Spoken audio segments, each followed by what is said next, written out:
First, open the WhatsApp application on your phone.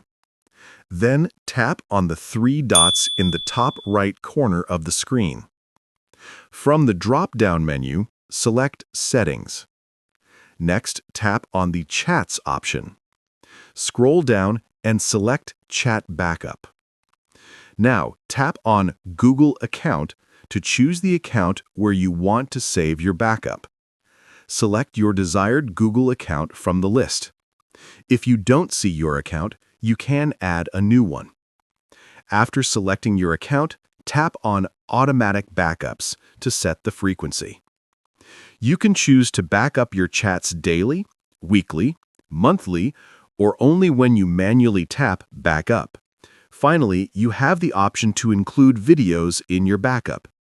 Simply toggle the switch next to Include Videos to turn it on. And that's it. Your WhatsApp chats and videos will now be automatically backed up. If you found this helpful, please like and subscribe for more tutorials.